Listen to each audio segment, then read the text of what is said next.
Sushma study হাবে আপনাদের সবাইকে স্বাগত জানাই।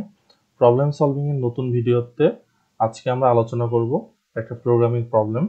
আমি Sushmoy Barma, assistant programmer, Bangladesh computer কাউন্সিলে রয়েছি এবং রাজশাহী বিশ্ববিদ্যালয়ে সিএসসি ডিপার্টমেন্ট থেকে আমি গ্র্যাজুয়েশন করেছি। আমাদের ফেসবুক পেজটি আপনারা ঘুরে দেখে আসতে পারেন এবং আমাদের ইউটিউব চ্যানেলটি সাবস্ক্রাইব করে দেখতে পারেন।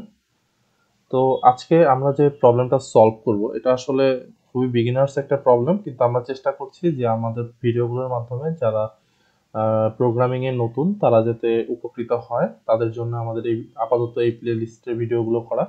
তো আজকের আমাদের যে প্রবলেমটা সেটা হচ্ছে যে write a C program that accepts 3 integers. ভালো করে লক্ষ্য করতে হবে, 3 integers and finds the maximum of 3।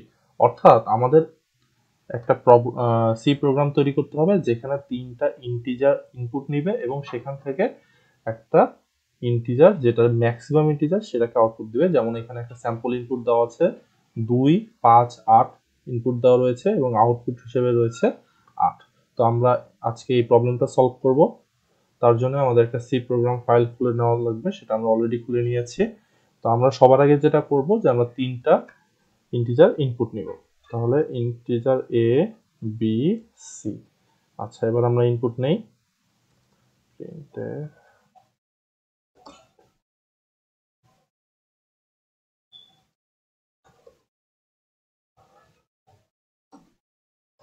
Okay,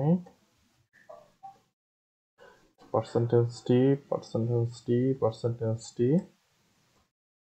ampersand a, ampersand b, ampersand c।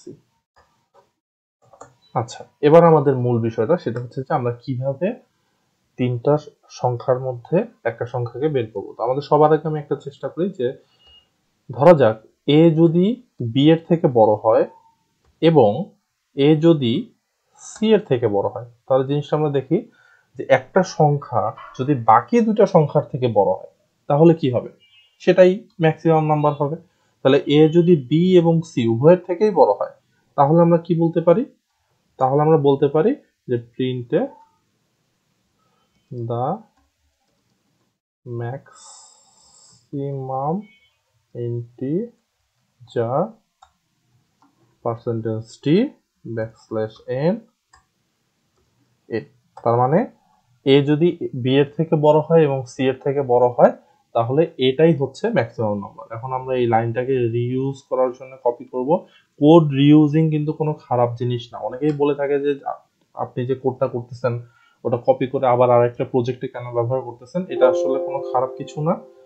Code রিইউজিং কোনোভাবেই কোনো খারাপ কিছু না। আপনি যদি আপনার সময় বাঁচানোর জন্য আপনার নিজের কোড রিইউজ করতে চান তো সেটাকে কোনোভাবেই খারাপ কিছু বলা যাবে না।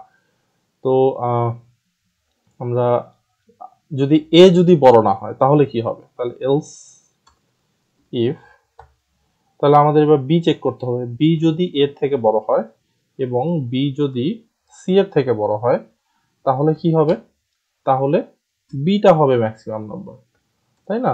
সিম্পল হিসাব যে বি যদি এর থেকে বড় হয় এবং বি যদি সি এর থেকে বড় হয় তাহলে কি হবে, বিটাই হবে ম্যাক্সিমাম নাম্বার।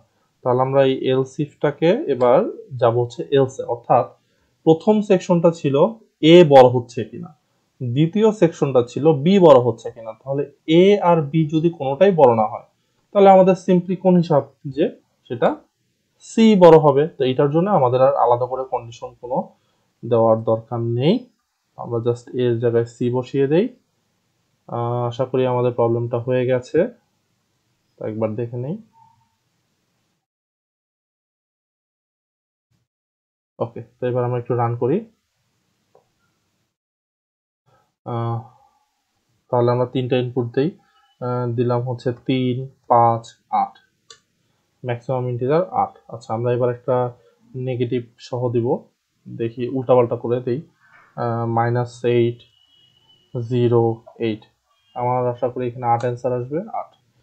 তাহলে আশা করি আপনারা বুঝতে পেরেছেন যে কিভাবে একটা প্রোগ্রামের মাধ্যমে 3টা ইন্টিজার থেকে ম্যাক্সিমাম ম্যাক্সিমাম ইন্টিজারটা বের করতে হয়। ওকে, তো আমাদের ভিডিওগুলো যদি আপনাদের ভালো লেগে থাকে তাহলে অবশ্যই আমাদের ফেসবুক পেজটি লাইক করবেন এবং আমাদের ইউটিউব চ্যানেলটি সাবস্ক্রাইব করবেন। ধন্যবাদ।